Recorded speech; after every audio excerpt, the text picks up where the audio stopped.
All right, Sipsters, welcome back for another deep dive. You guys know the drill.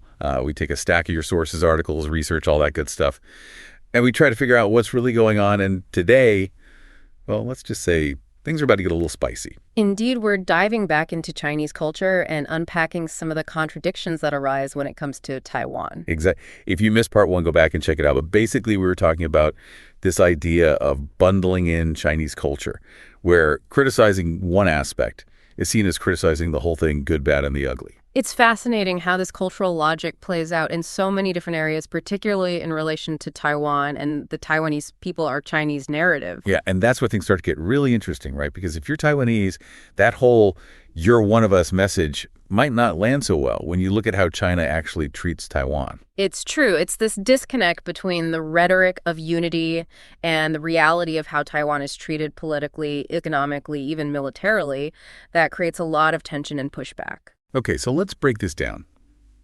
I know a lot of people are probably thinking, wait, if Taiwanese people are considered Chinese, why are so many of them resisting that label? That's the million-dollar question. And to understand it, we need to look at how the label Chinese is perceived globally. Right, because it's not always sunshine and rainbows, let's be honest. Unfortunately not. And our sources highlight a few key factors contributing to this. We see that China's government actions on the world stage, things like their assertive wolf warrior diplomacy, haven't exactly won them a popularity contest. Yeah, the whole wolf warrior thing is basically about being super aggressive and confrontational, right? Yeah. Not exactly the best way to make friends and influence people. Exactly. And beyond diplomacy, concerns about certain economic practices and China's human rights record are also feeding into a negative image that many Taiwanese are keen to distance themselves from. Makes sense. It's like if you're constantly seeing negative portrayals of a group you're supposedly a part of, you're going to start questioning whether you want to be associated with that, right? Absolutely. And it goes beyond just external perceptions. There are also internal contradictions within China itself when it comes to how Taiwanese people are treated. Ooh, tell me more about this. What kind of contradictions are we talking about? Well, despite the one China rhetoric, the research shows that Taiwanese people often face significant barriers when it comes to things like employment, property ownership, and even education in mainland China. Oh, seriously?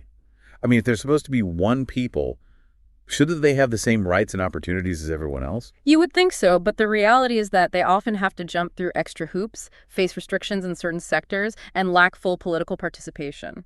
That's crazy. It's like saying, you're one of us, but only when it's convenient for us. Exactly. And this creates a situation where Chineseness feels very conditional for Taiwanese people, beneficial when it suits China's interests, but not granting true equality or inclusion. It's like being invited to a party, but then being told you can't dance, eat the snacks, or talk to anyone. What's the point of even being there? A very apt analogy, and it gets even more interesting when we consider how language factors into this whole equation. Oh, yeah, the language thing. I remember reading about that, and the sources China gets all bent out of shape about how Taiwanese people speak, right? It's true. Mainland China often criticizes Taiwan's language use, viewing it as a deliberate attempt to de-Sinicize, even though they share a common linguistic root. Which is so ridiculous. It's like saying Americans are trying to de-Britishize themselves just because we have our own slang and accents. Precisely. It just further highlights the inconsistency at the heart of this one China framework. And let's not forget about the elephant in the room, China's economic policies toward Taiwan. On the surface, they offer all these preferential treatment deals. But of course, there's always a catch, isn't there? Spill the tea. What's the catch? Well, as our research shows, these economic incentives often come with a whole lot of strings attached pressure to support one China, demands for technology transfer, and constant vulnerability to political shifts all come into play. So it's less about genuine support and more about using economic leverage to control Taiwan. Exactly. And it reinforces that sense of conditional Chineseness we were talking about earlier. It's like they're saying, hey, we'll give you all these goodies, but you have to play by our rules and never question our authority. That's a great way to put it. And speaking of playing by our rules, we can't ignore the biggest source of tension in this whole relationship, the constant military threat looming over Taiwan. Ugh, yeah, that's the heavy stuff. I mean, China is constantly conducting military exercises near Taiwan and talking about reunification. It's not exactly a warm and fuzzy feeling, is it? It's definitely a major source of anxiety for many Taiwanese people, and it directly contradicts this whole idea of a peaceful and unified Chinese identity. Right. I mean, how can you convince someone to be part of a group that's simultaneously threatening to use force against them that just doesn't compute. It's a fundamental disconnect, and that's precisely why we're taking this deep dive to unpack these layers of contradiction and understand why that Taiwanese people are Chinese slogan just doesn't resonate with so many people. Exactly, because when you look beyond the rhetoric and examine the realities of how China treats Taiwan, the whole thing starts to fall apart. But hey, we've covered a lot of ground already. Sipsters, we'll be right back after a quick break to delve even deeper into this fascinating and complex relationship. Stay tuned.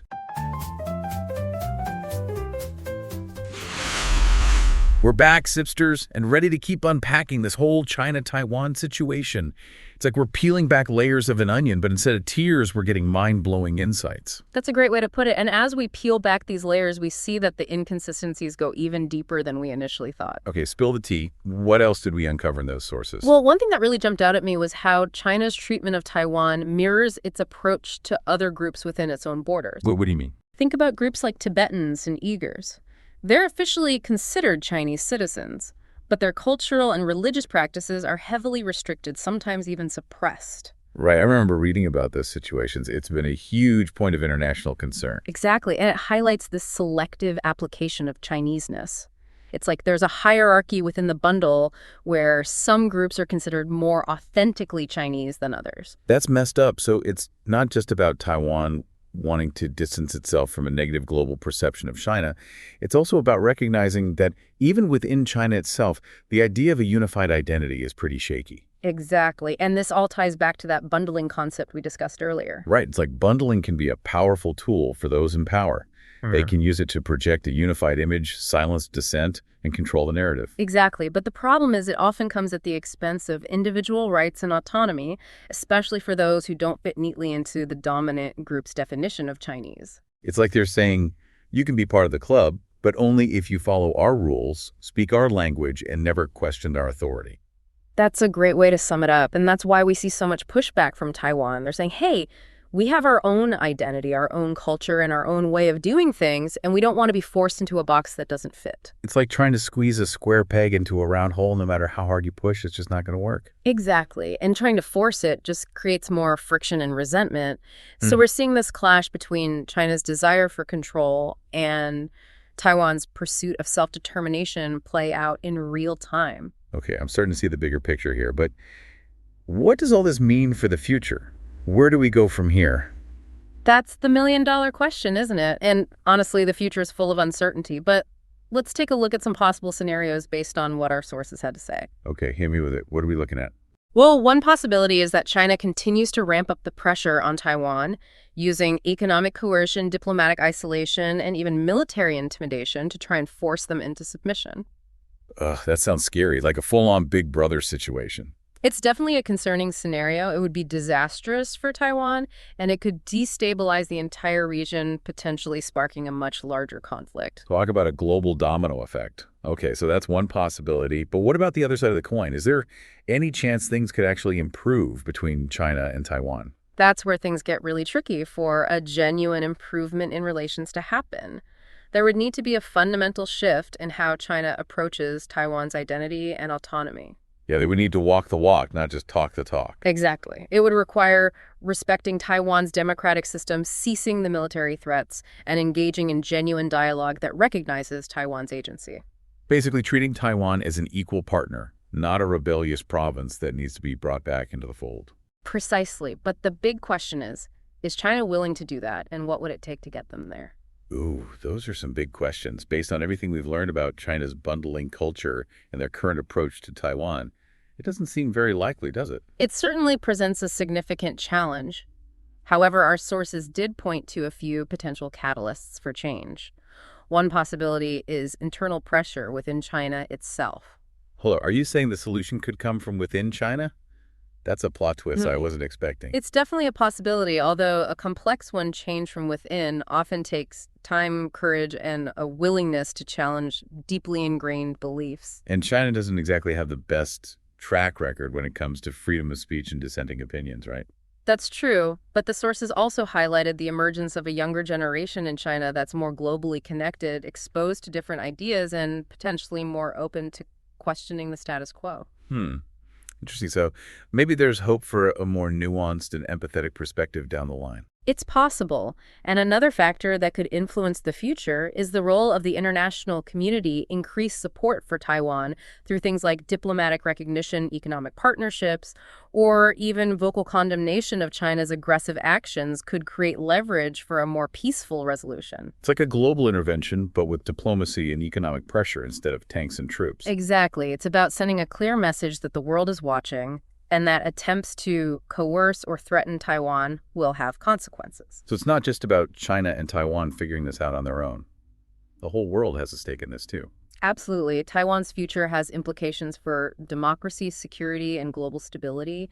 And the choices made by China, Taiwan, and the international community in the coming years will have ripple effects for decades to come. Whoa, that's a lot to process. My brain is officially full. It's a lot to take in for sure, but the key takeaway is that this isn't just some abstract geopolitical issue. It's about real people, real lives, and the fundamental right to self-determination. Okay, Sipsters, we've reached the end of part 2 of our deep dive. We'll be right back to wrap things up and leave you with some final thoughts to ponder. Stay tuned.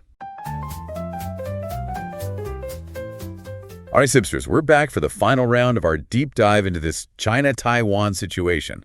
And after all that talk about global implications and potential conflicts, my brain needs a serious bubble tea refill. It's definitely heavy stuff, but before we wrap things up, I think it's important to bring it back to the individual level. Oh, I like where you're going with this. What does all this mean for everyday people both in Taiwan and around the world? That's a great question, and it's something our sources touched on in a really thought-provoking way. Okay, give me the goods. What do they say? Well, for people in Taiwan, the reality is they're living with this constant tension and uncertainty. They're trying to build their lives, raise their families, and pursue their dreams, all while knowing that this huge geopolitical cloud is hanging over their heads. I can't even imagine the stress and anxiety that must come with that. It's like trying to plan a picnic while there's a hurricane warning in effect. Yeah, that's a perfect analogy. And then you have people in mainland China who might have a completely different perspective.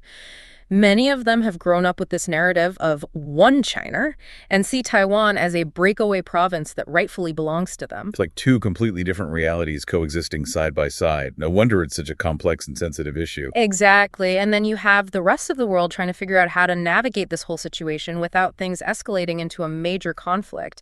It's a delicate balancing act, to say the least. Okay, so we've got all these different perspectives and potential outcomes swirling around, but what can we as individuals actually do about it? That's the million-dollar question. And while it might feel like we're just tiny drops in a vast ocean, change rarely happens overnight. It's a long game.